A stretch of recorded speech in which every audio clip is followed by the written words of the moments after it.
Hi everybody, this is Pete with Old City Press and LetterpressInc.com.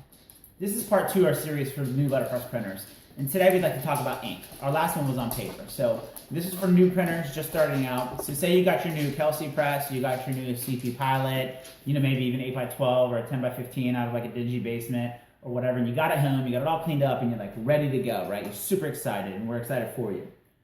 You need ink. So basically there's 2 kinds of ink. One is rubber-based ink, one is oil-based ink. For new printers starting out, we're a strong advocate of rubber-based ink. We use it for most of our printing in our own shop. The oil-based ink, all we ever use that for is the metallic line or the neon line, which you have to use, or silver, right? Metallic, silver, or neon is really oil-based ink. Oil-based ink is great. However, why we love rubber-based ink, especially for someone starting out, is that it doesn't dry. It just tacks up on you.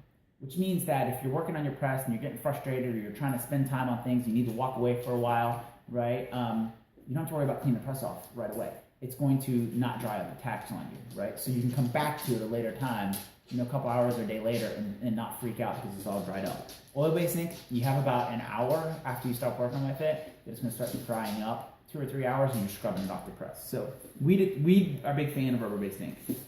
They basically have all the same ink colors, however, excluding the metallics or like the golds, the silvers, and the neons. They have to be they have to be oil-based because of the pigments in them. All right, second thing is, should you get a 1 pound can or should you get a 1/4 pound tube, right?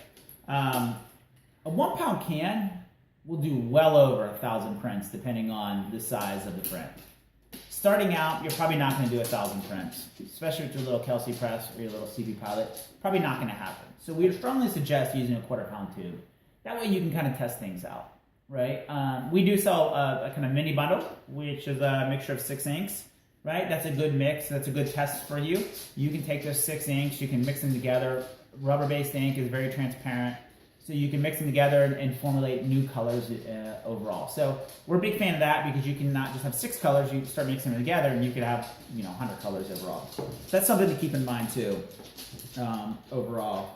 And then the only time you ever really once you start getting used to it, say you're using a lot of black, then you can get a 1 pound can overall. Or a lot of people use like an opaque white, or they'll use a transparent. They'll get a 1 pound can because that's more of a mixture type color overall. So, okay, just a quick video. That's all I want to do is talk about Letterpress ink real quick. If you have any comments, let us know. And happy printing. Thank you so much.